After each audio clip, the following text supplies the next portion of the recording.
do that, we make the use of the crustal formation age and surface age distribution. So, before we dive into the topic, I would like to first discuss why should we care about the evolution of the continental crust. I'm gonna try really hard to convince you you're not gonna waste an hour on this like boring topic. Well, to answer that question, we can take a look at our solar system. As we all know, among all the terrestrial planets, only Earth has developed this dual crustal system. Because continental crust has a relatively low density and great thickness, this allows its surface to be exposed above sea level and provides a unique environment for life. Also, crustal recycling and reworking process can provide a negative weathering feedback for carbon cycle. And carbon dioxide is one of the most important greenhouse gas. So as a result, this negative feedback system can contribute greatly to the long-term climate stability and the biological evolution of the Earth. So as a result, we consider continental crust one of the most important features that can characterize Earth as a unique and habitable planet. And if we take a look at our planet from a distance, we may realize that continental crust covers 40% of the Earth's surface, and it also accounts for 80% of the total volume of the Earth's crust. So the evolution of it is directly linked with a number of important issues in Earth science, such as the onset of plate tectonics, the history of volatile degassing, and the distribution of heat-producing elements within the solid Earth. During crust-mantle differentiation, the incompatible elements in the parent mantle are first to go into the crust. At the meantime, noble gases are degassed from mantle and the crust into the atmosphere. On top of that, crust recycling can return incompatible elements back into the mantle. And along with reworking, they redistribute these elements among silicate reservoir. So as a result, continental crust is one of the most important geochemical reservoirs on Earth, whose composition can place significant constraints on the chemical budget of other terrestrial reservoirs. So by understanding how the mass of the continental crust and its composition evolves through time, help us to unravel the working of the Earth system as a whole. And speaking of the evolution of continental crust, in our project, the compositional evolution of it is of particular importance. This is because the Felsic continental crust cannot be generated directly from the ultramafic mantle component. They are rather being generated through fractional differentiation of basaltic melt or remelting of pre-existing continental crust. This process occurs primarily at arc system, which is associated with subduction. So this means the evolution of Felsic continental crust is directly linked with the history of plate tectonic. Also, the heat-producing elements, such as uranium, thorium, and potassium, they are all highly incompatible elements, which are concentrated in the Felsic continental crust. Their distribution among the terrestrial reservoirs can influence the thermal structure of the Earth. However, as important as this issue is, in today's geoscience, the evolution of continental crust is still a highly debated issue. So now let's take a look at other people's previous work to get an understanding of our background. So this figure shows ever since the 70s, many Earth scientists has tried to constrain crust-mantle differentiation. And we can see that existing models appears to demonstrate a great diversity. So in this figure, x-axis is the time where 4.56 is the present, is the beginning of the Earth's history, and 0 is present day. The y-axis is the continental crust mass, which is normalized to its present day mass. So if y equals to 1, which means continental crust has already developed to its present day mass. So it can be seen that the proposed continental growth models covers from the instant growth model to the late stage growth model. And currently, the most popular theory is continental crust has experienced a gradual but constant growth through the entire Earth's history. At first glance, it may seem like people have been using different methods. However, if we dig deep into their logic, we may realize that there are only a few different types of growth models. With following the classification scheme of Kronaga 2018, we can regroup them into three categories: the crust-based models, the mantle-based models, and the others. So let's first think about what is the crust-based models. Crust-based models, they are estimates on the present-day distribution of continental crust formation age. In order to develop a crust-based model, geoscientists use the rock records that are preserved in the present-day continental crust to calculate their formation age, and then make a plot of the continental crust formation age versus their corresponding mass. So from this present-day cumulative distribution of continental age, we can see that more than half of the survived continental crust are formed after the end of Archean. This has led to the believing that massive continental crust formed after Archean. However, this method is very, very direct, but ever since the 80s, people started to realize that crust can be recycled back into the mantle at subduction zones. So we cannot take this formation age distribution as the true continental growth pattern, because not all ancient crusts can be preserved to present day. So in fact, crust recycling and reworking, they continuously erase and reset the record of old crust, which makes the crust-based models the lower bound of net continental growth. To get a more accurate of net growth of continental crust, we then need to find help from elsewhere. So that's why people started to develop the mantle-based models and the third type of growth model. The mantle-based models, they utilize the complementary nature between the depleting mantle and the crust. So in other words, their philosophy is how much crust is generated. That means how much mantle is lost. So geoscientists first estimate how depleted mantle was at different age according to rock records, and then estimate the corresponding crustal growth model accordingly.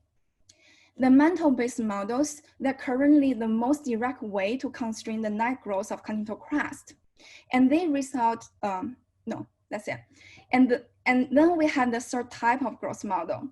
They also aims at the net growth of continental crust. However, their method is quantitative, but less direct than the mantle-based approach. They constrain the rate of side effects of crust-mantle differentiation, and then infer the crustal growth pattern accordingly. So for example, some people can use the degassing rate of noble gas during crust-mantle differentiation to constrain crustal evolution. And if we think the net growth model as an intact apple, then the crust-based model is an apple that has been bitten by plate tectonics. The missing part of the apple represents the subducted continental crust. So after we know the background in our field, let's take a look about how do we develop a crust-based model. So in our study, we aim to constrain the continental evolution using the history of Argon degassing.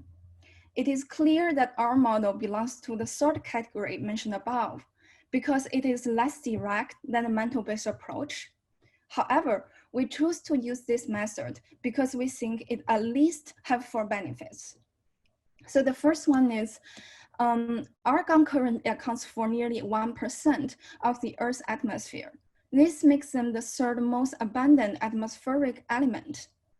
And as a heavy and inert noble gas, argon can hardly escape from the atmosphere or react with other chemicals. So using argon degassing history to infer crustal evolution suffers less from preservation issues. And if we compare the present day's atmospheric argon ratio in Earth's atmosphere versus the composition of the sun, that we realize the atmospheric argon composition has significantly evolved through time. This compositional difference indicates that argon-40 is continuously generated from potassium-40 within the Earth, and then was degassed into atmosphere through geological process. So therefore, the atmospheric argon is an integrated result of degassing from the Earth's interior. Its evolution can potentially provide important constraints on the development of terrestrial reservoir. And the degassing models used to suffer a lot from the lack of observational constraints on the Asian atmosphere.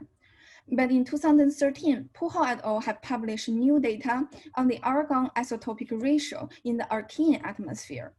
This has presented us a new exciting opportunity for this field. Oh, sorry. And last but not least, we know that potassium is a highly incompatible element. It's enriched in Felsic continental crust. So if we use potassium-argon isotope system to constrain crustal evolution, it not only can provide information about mass evolution, but also for the compositional evolution of continental crust. And as I have mentioned before, the early crustal composition is still a highly debated issue. We can see high-profile papers published on both sides of the debate, and studies using very similar approach to infer early crustal composition. For example, the Tang et al. 2016 and Felsic et al. 2020, they all using sedimentary geochemistry. However, based on different assumptions, they seem to arrive in very contradicting conclusions. So based on this background, we choose to use the argon degassing history to constrain crustal evolution and hoping it can bring a new perspective to this field. So having said that, I would like to present our model structure using the degassing history of argon to constrain crustal evolution. Our model still belongs to the regime of box modeling. The basic structure of it is very similar to the traditional degassing models. We consider three major reservoirs: the mantle, continental crust, and atmosphere. And we have assumed two different modes of degassing before and after a sudden degassing event, which is assumed to have occurred early in the early Earth due to giant impacts. So during the sudden degassing phase, we treat the high energy degassing process collectively as in one single degassing event, when a large fraction of primordial argon can be degassed from mantle into the atmosphere. And during the continuous degassing phase, we think the Earth has experienced a degassing process due to the crust-mantle differentiation. So in this time, the mantle degasses argon into the atmosphere through mantle magmatism, and the crust does so through recycling and reworking. So in another word, the degassing rate of argon from mantle is controlled by the cooling history of the mantle. So this part of the model has to be constrained by the thermal evolution of the Earth. Well, on the other hand, the degassing rate of argon from the continental crust need to be constrained by the present day's crustal formation and surface age distributions, because they are controlled by the crustal recycling and reworking process. In the meantime, we also need to consider that potassium can be transferred into the crust from mantle through partial melting, and part of it can be returned into the mantle through subduction. So after knowing the structure of our model, you may imagine that how to constrain the degassing rate from both mantle and the crust is very essential to this kind of modeling. And what makes our model unique is that we are the first to quantitatively explore the effect of recycling and reworking to the degassing history of the Earth. Before I explain how to constrain the crustal degassing, I would like to first clarify two terms in our model. So recycling, we all know it refers to the loss of continental crust to the mantle through subduction and delamination. While reworking refers to the process that can change the isotopic composition of the crust and resets the apparent age of the pre-existing crust. This process includes intra-crust melting, erosion, and sedimentation. The crust reworking only takes place within the crust. It does not affect the composition or the mass of the mantle. So after knowing that, we can quantitatively constrain crustal recycling and reworking rate using the present day's crustal formation and surface age distribution. So for example, for randomly given net growth of continental crust, By using its differences between crustal formation and surface age distribution, we can model the corresponding crustal recycling and reworking rate respectively. So if you recall, we have established that the net growth of continental crust is like an intact apple, and the formation age distribution is like an apple that have been beaten by plate tectonics. So knowing their difference, we know how much crust has been subducted, aka the crustal recycling rate. Also, reworking can make continental crust age. So by knowing the difference between formation age and surface age distribution, we know how much crust has been reworked. And in our study, the present-day distribution of continental crust formation age is taken from Kronaga 2018. The surface age distribution is inferred from Robert and Spencer 2015. The reason for us to choose these two observations is because they are based on the same global detrital zircon database, which is a very comprehensive database, and these two models has no internal conflicts. First, I will explain how we model the crustal recycling rate using the formation age distribution. So in our model, the instantaneous distribution of crustal formation age is denoted by M, where T is time, tau is the formation age. So by integrating M over formation age, we get the continental crust total mass at a given time T. This instantaneous distribution changes with time, which is controlled by the combined effect of crustal generation and crustal recycling. So therefore, today's cumulative distribution may be calculated by integrate this instantaneous distribution over formation age at present day. So by using Monte Carlo sampling, we can get multiple cumulative distribution of formation age, and compared with our chosen observation, which is Kronaga 2018, we were able to find appropriate recycling rate that fits with present day's formation age distribution. And if this equation is too abstract, we can see a little animation that explains this equation. So we know at a new age, new crust has formed, and all the crust at old age recycled a little bit to the mantle. So this cartoon shows us how the recycling rate and generation rate control the distribution of formation age. By doing the similar process, we can model the cumulative surface age distribution. So similarly, we denote the instantaneous distribution by S, where tau becomes the surface age. How does this distribution change with time is controlled by crustal generation rate, recycling rate, and also reworking rate. So the present day's cumulative surface age distribution is by integrating the instantaneous distribution over surface age at present day. And again, by doing Monte Carlo sampling, we can test all the results compared with Robert and Spencer 2015. Therefore, we can select appropriate reworking rate. Again, let's see a cartoon of it. So we see the old crust is reworked a little bit, and it appears to look like this newly generated continental crust. So this cartoon demonstrates how the reworking rate reshapes the distribution of surface age. So by doing these two steps, we have explicitly modeled the continental crust degassing rate of Argon. And now the only important question left is how to constrain the mantle degassing rate. In order to do that, we know that mantle degasses argon through magma activities due to the generation of continental crust, oceanic crust, and hotspot islands. And so these geological processes are directly controlled by the cooling history of the mantle. So we only need to know how mantle cools down. And in order to do that, we should take a look at the thermal structure of the Earth. So from this figure, we can see that core is significantly hotter than mantle. So core can transfer heat to the mantle through the Earth's history. We call it the core heat flux. Meanwhile, the heat producing element within the mantle keeps decaying and release heat. This we call the heat production in the mantle. Both this process brings up the mantle potential temperature through time.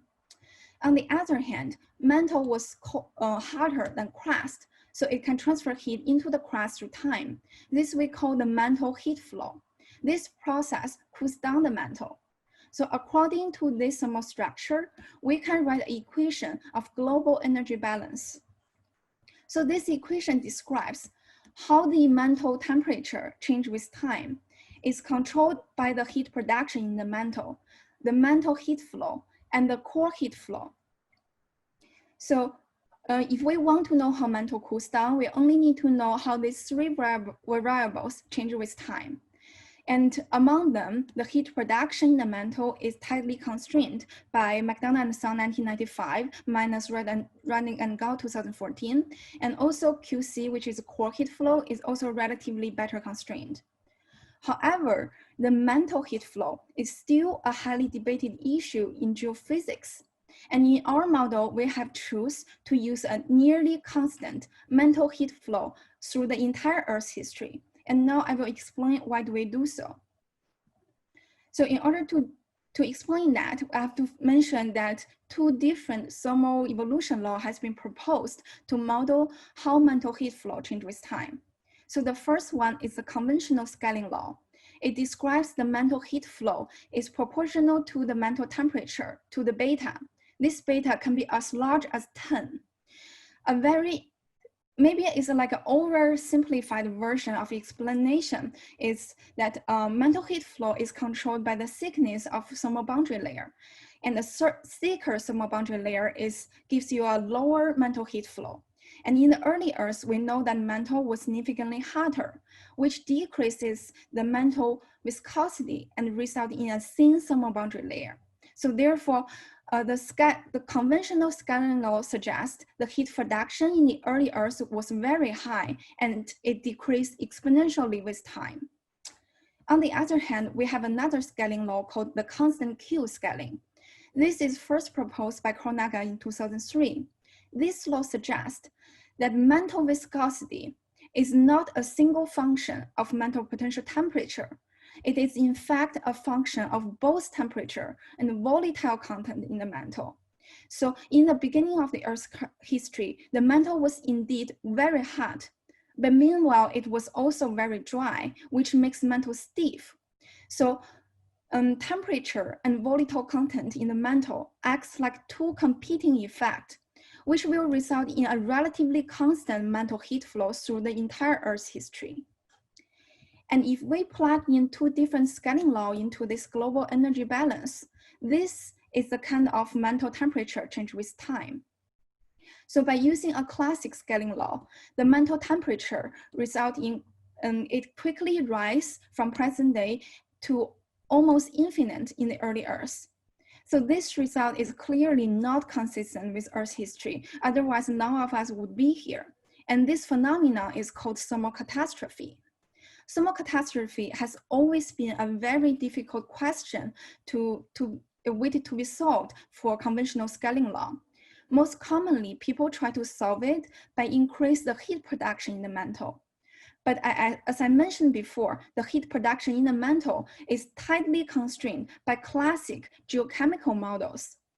So to conclude, increasing H can give you a better evolution of mantle potential temperature, but it introduced new conflicts with geochemical models. On the other hand, if we use a constant Q scaling law, the calculation shows that the mantle potential temperature in the beginning of the Earth's history is only around 1700 degrees, and it gently rises to present day value at around 1350 degrees. So it can be seen clearly from this figure that compared to classic scaling law, using a constant mantle heat flow is much more comparable with the evolution of the Earth, as well as with the chemical model of the Earth's composition. And when this constant Q scaling law was just proposed by Kronaga in 2003, it was a very elaborate theoretical effort. And in 2010, Heisberg et al. Has analyzed the chemistry of basalts. And by using Mel's algorithm, they were able to infer the mantle potential temperature in Archean and Proterozoic. The result of their model is very consistent with the constant Q flow scaling law. So we choose to use a constant mantle heat flow of 36 terawatts over the entire Earth's history. And based on this, we have calculated the mantle degassing rate of argon. So now we know how do we constrain the degassing rate for both mantle and the crust. Now let's see our results. So in our new model, we utilize 4 robust geological observations in order to depict a coherent story of crustal evolution. These observations constrain continental formation from the perspective of geochemistry, thermodynamic, and geological perspective. So the first panel demonstrates we have used the argon isotopic ratio at present day and Archean atmosphere to constrain the degassing history of argon. Panel B shows that we have used the Heisberg et al.'s data of Archean at Proterozoic mantle potential temperature to constrain the thermal evolution of the Earth. And as I have already explained before, we use the distribution of formation and surface age distribution to constrain the crustal recycling and reworking rate. The final successful Monte Carlo result, which is shown in green here, satisfy all of our observations within reasonable uncertainty. And by doing this, we have select the successful crustal growth patterns. To visualize the preferred model of crustal evolution, we plot the net growth of continental crust. The crustal generation evolves with time, crustal recycling and reworking rate evolve with time.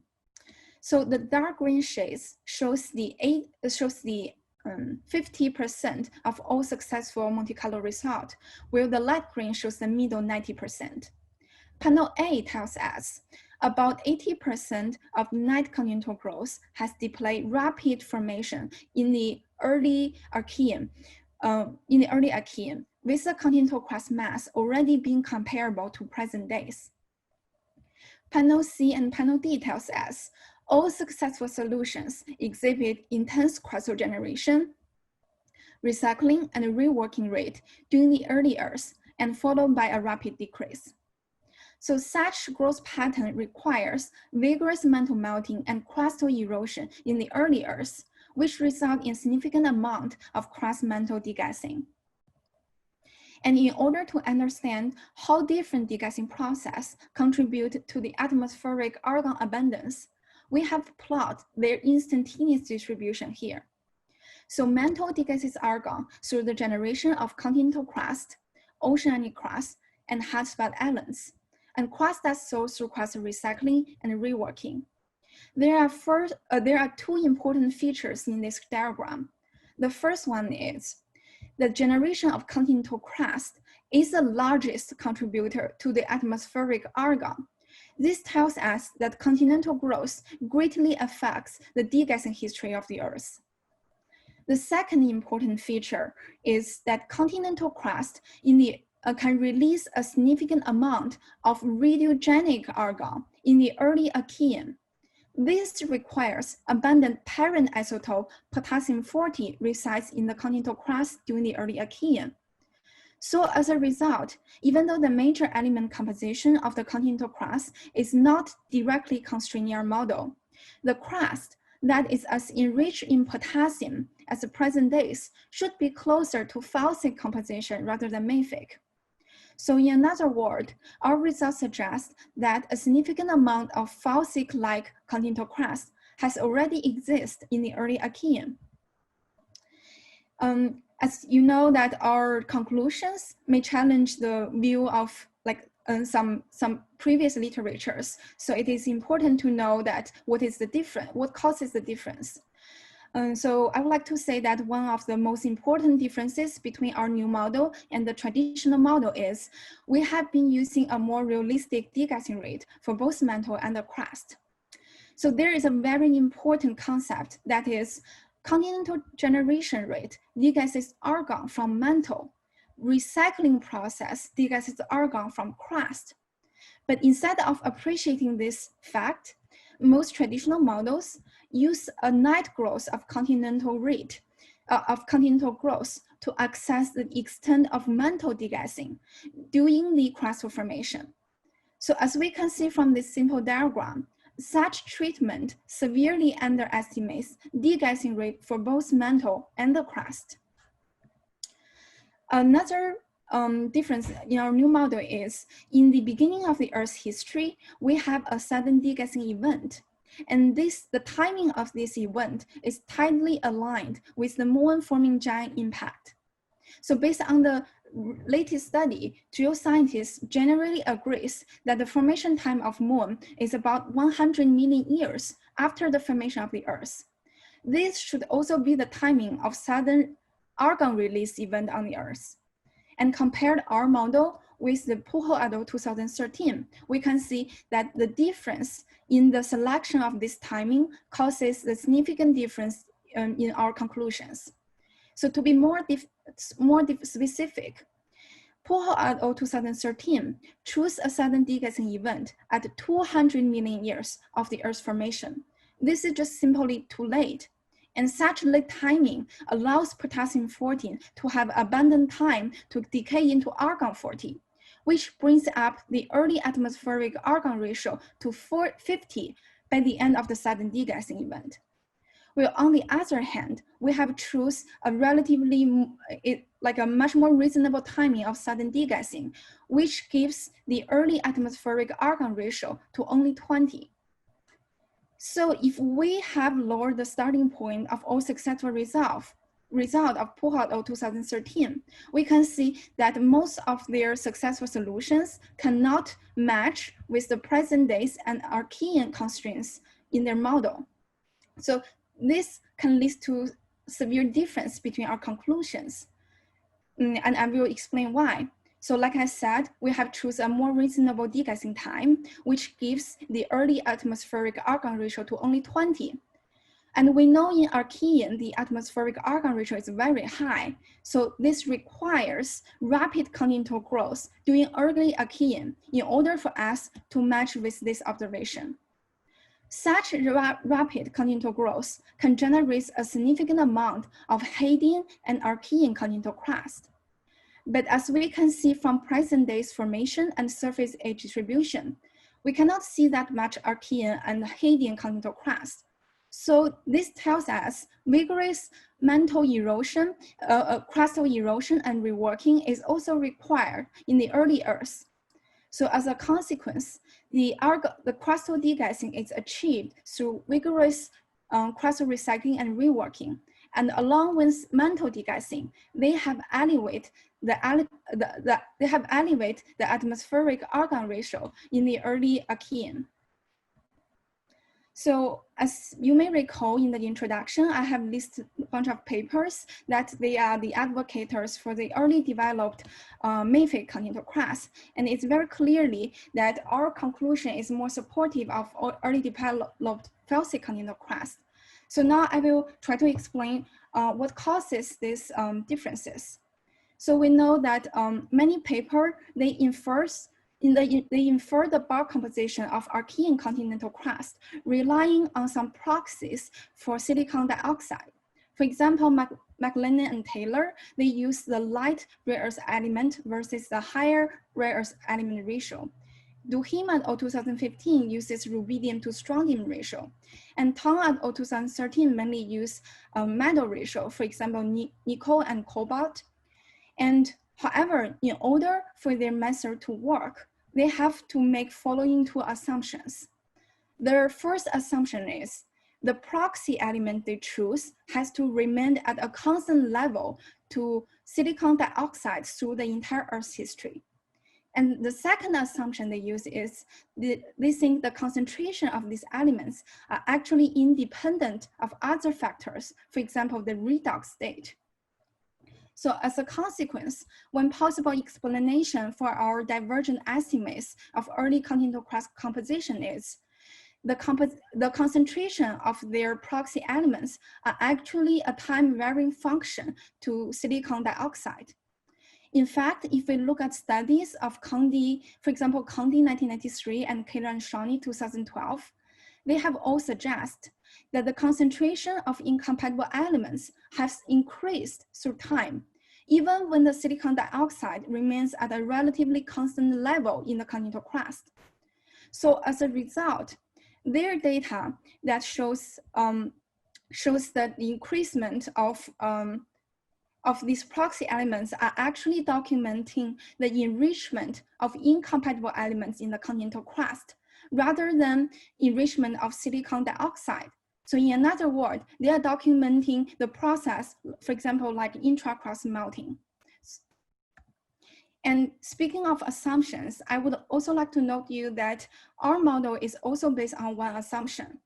So we calculate the continental crust mass based on its ability to release radiogenic argon.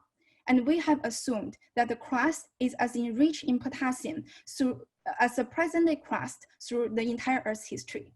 And if our assumption does not work, which means if the early continental crust is not enriched in potassium as we have assumed, our estimates on the net growth of continental evolution should serve as the lower bound, because we would need equivalent amount of potassium in the crust in order to explain the atmospheric radiogenic argon ratio. And because the early continental growth is already very rapid estimated in our model, so we suspect that this true continental growth would not significantly deviate from our lower bound, because continental formation rate is controlled by the thermal history of the mantle. And also, our results suggest the early crust is potassium enriched, but it does not necessarily indicate that the continental crust, like present days, has already existed in the early Archean. So I think you may actually wonder, so our conclusion is early continental crust is very Felsic-like. You may wonder, like in early Earth condition, does this actually feasible? And my answer is yes.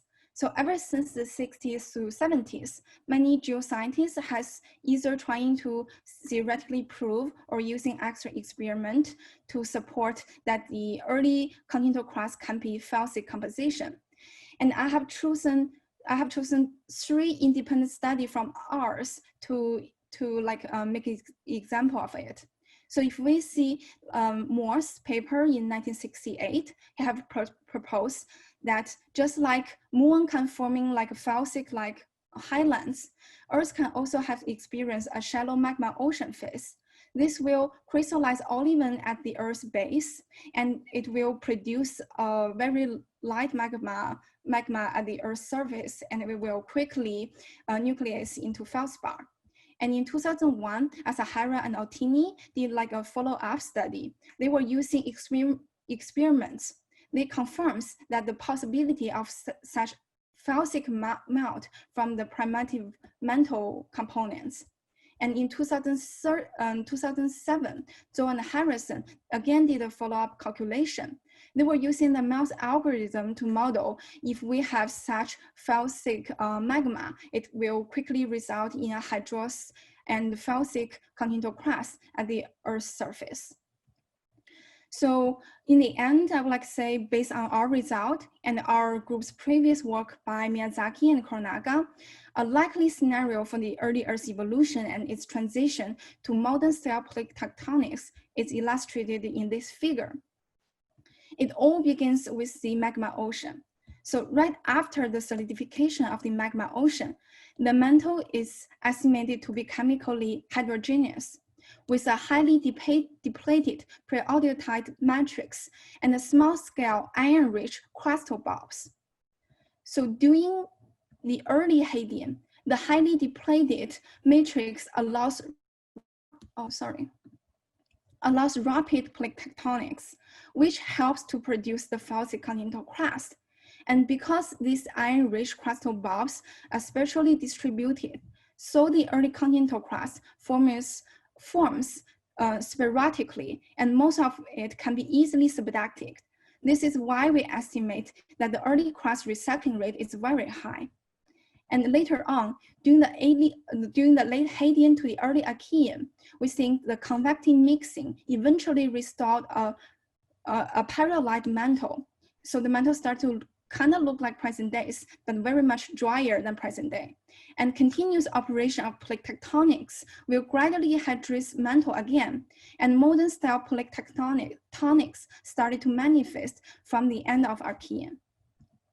So after Archean, the dry continental mantle lithosphere is now very much stronger than the damped convecting mantle. This can protecting the continental crust from below. This explains why the crust recycling rate has decreased through the time.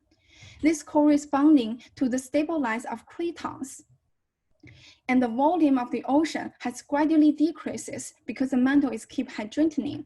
This allows the emergence of dry land mass. So as mentioned earlier, as a conclusion, our model of continental growth belongs to the third category because it infers indirectly from the degassing history of the Earth. Nevertheless, our model is in good agreement with the recent mantle-based model proposed by Rosas and Coronaga in 2018. Thereby, we reinforce the notion of rapid crustal growth during the Hadean and the early Archean. Rosas and Coronaga were using samarium and neodymium isotope system to infer crustal evolution. And they result in a tighter bond because mantle-based approach is more direct.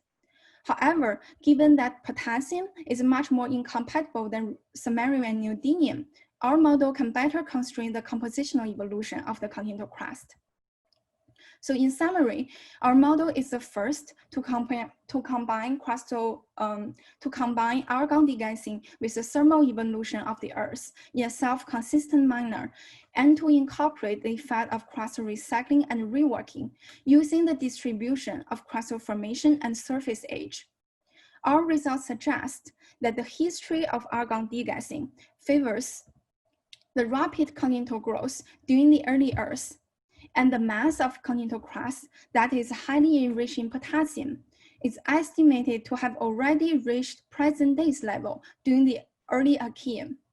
So a large quantity of such Felsic-like continental crust in the early Earth condition conflicts with the popular notion of later Felsic crust in early Archean.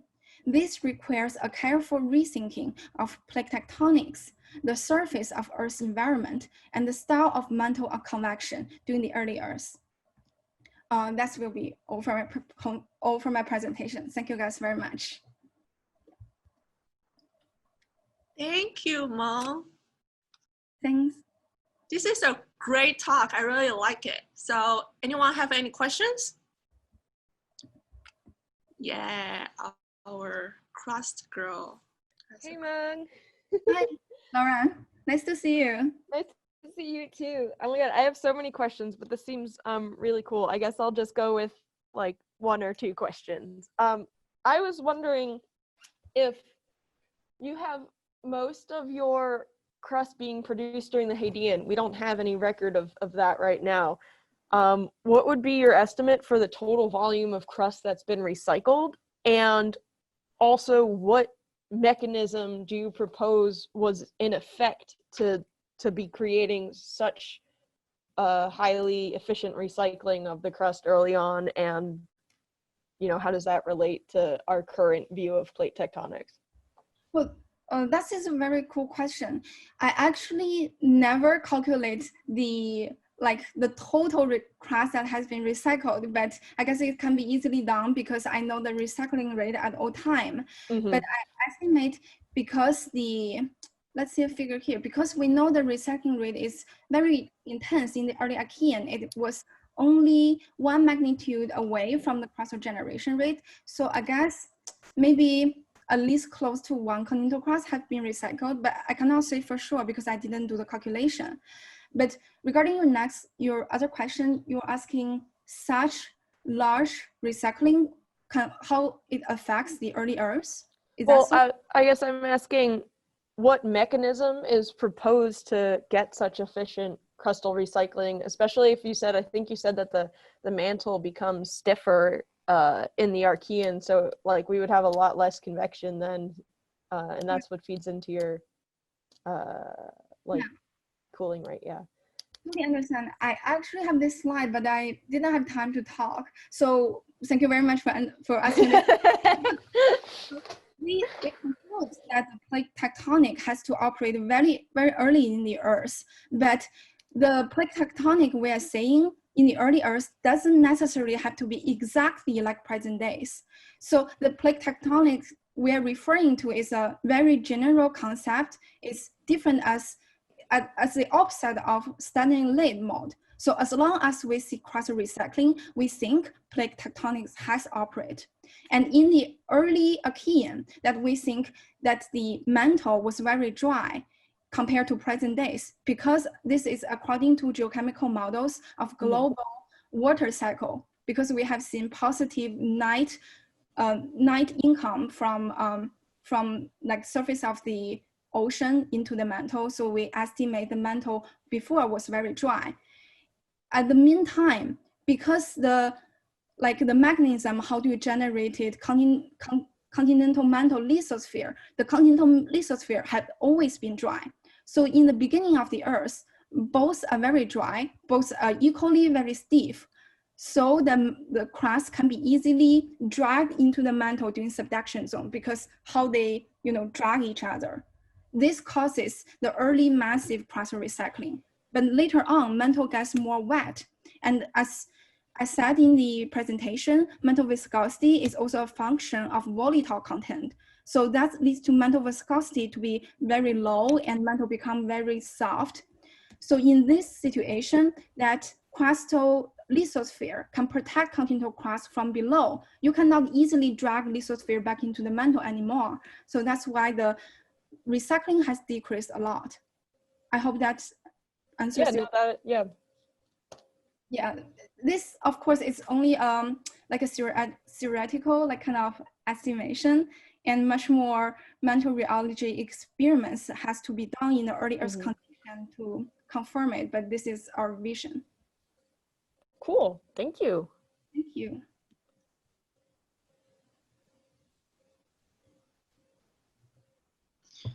Any other questions from the audience?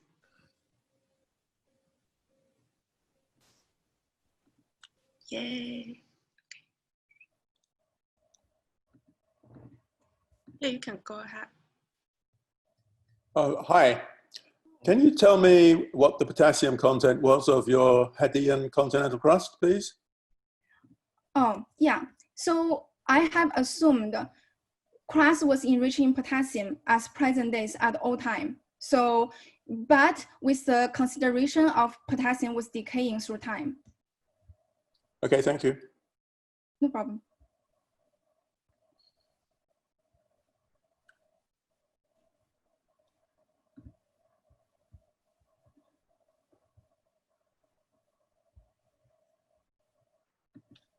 Okay, if not, I have a question.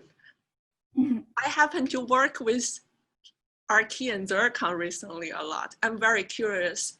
You have a slide about how can Felsic continental crust in the Archean can possibly form, and then you have a scenario saying probably it's shallow magma ocean, right? Yes. And then according to the detrital zircon data set that you mentioned about, I think there are few studies suggest actually the zircon that derived from continental crust in the Archean seems to be more reducing than the zircon from the mantle. And then the possible scenario they explain such opposite oxygen fugacity that we see in the Archean versus today. They're saying that it's probably due to the impact where the crust was supposedly to be more mafic, but you have a large amount of impactor, which are super reducing, colliding with the crustal surface to generate more reducing felsic melt, which happened to contribute a large portion of the felsic continental crust in the early Earth. How would you reconcile that? Because that's the part I'm not really understanding. Yeah. Could you tell me exactly which reference you're referring to? I think it's Young et al. 2014. And then they also did a degassing model in the early Archean Hadean based on the zircon. Okay, so I'm not very familiar with that reference, but I do know that a similar conclusion has been made in Keller and Shawnee in 2012. So they also suggest, they were looking at the TTGs, but they also suggest that in the continental crust in the early Archean, that, for example, incompatible elements like potassium was not as enriched as today's, right? So that I have set doing here. Okay, you cannot see that, but that was actually documenting the incompatible elements was accumulating in the continental crust. This does not necessarily mean that we have less incompatible elements in the early crust. This does not necessarily mean that early crust was any less Felsic-like. So yeah, that was my explanation if I understand your question correctly. Okay. Did you? Yeah, sorry. So what was your question, like why we see, like for example, in the TTGs or other zircon samples that incompatible elements was not concentrated at present days, and how do I explain that? My original question was actually, if you look at the stratigraphy of oxygen fugacity today, you have a more oxidizing surface versus the mantle, which is still oxidized to the delta FMQ region, but still is less oxidizing than the surface. But according to the zircon, Hadean zircon, it seems like the surface is more reducing than the mantle, which means we have a reverse oxygen fugacity stratigraphy than today. And the scenario that I rationale with myself, why the Hadean surface have Felsic melt and is more reducing than the mantle, I thought it would be because the contribution of the impactor. Otherwise, I don't know why you can generate Felsic melt from a more reducing Felsic melt on the surface from a relatively more oxidizing mantle, if that is the case. Okay, I'm not very familiar with that, but I think there is another study, is Harrison 2009, was actually given the same take on the issue. They also look at the oxygen data in the zircon. I think a chapter, like in the later of his paper, he was explaining that, and his conclusion is more aligned with early Felsic-like continental crust. But I, by myself, cannot totally understand why, because I don't work with oxygen data. But if you're wondering, maybe that's a good place to look at it. Yeah, I know it's not super related, but yeah, it's a really interesting study. Yeah, but also like in our result, even though the early continental crust, it was very massive and probably Felsic-like, but it wasn't emergence above sea level. So it was still buried under ocean. I'm not sure if that will help with the, like affects the redox state or how reduced the zircon is, but I'm not sure, yeah. Thank you for that. We have another question from the audience. Lori, go ahead. Hello, thanks for a great talk. This is a super interesting study. I did have a question. So at one point you said that crustal degassing occurs during crustal recycling, and I guess I was a little confused. I sort of understand how crustal reworking would degas, but you know, other quantitative degassing, regassing studies like Parai and Mukhopadhyay have shown that crustal recycling actually regasses the mantle. So how does it both? Does it degas from the crust and some is still in the crust and gets put back in the mantle? I guess I'm kind of confused about that. Oh yeah, no, that's a very fair question. So actually we think that continental crust degas through the sedimentation. So first they need to become sediments, and then they recycle at subduction zone, and then they subduct together with the oceanic crust. So I sort of imagine like during the sedimentary stage, they already have degas a little bit. So that's my take of why you can like degas argon through recycling.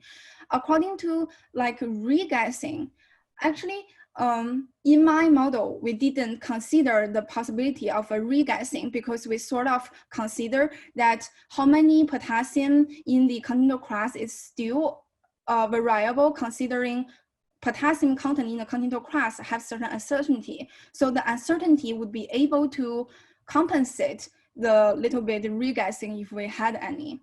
And because we are doing a Monte Carlo result, so that seems like a big, like a very sensitive variable to our model. So I don't know about regassing. Okay, that would be interesting to look at because I know, I mean, they were looking at xenon isotopes, but I know that study from Rita and Sujoy found that the mantle significantly regasses at 2.5 billion years. So it's actually not drying out anymore. It's net regassing. So I'd be curious if you could, I don't know, find something consistent with that. But anyway, thank you for your answering my question. Oh, Claudia, okay, I remember that. Oh, okay, someone mentioned, you have the exactly same question as my reviewer too. I remember him as very hard. Okay, I remember my comeback for that. So we actually follow up to his study and how do I say this? So because I explained like Macpodia is also belongs to the traditional degassing model. So their mantle degassing rate was actually using the night continental growth. And I have explained in our model why that is like you know, it's like it's not really consistent with the real version of it. So that could explain why he would have a net regassing. At least that's what I thought. Yeah. Interesting. Very cool. Thank you so much. Thank you. So it's about 1 o'clock. Thank you. If there are any other questions in the audience, it doesn't seem like that. But it's a great talk. We really like you coming back and give us a seminar about your recent research. And yes,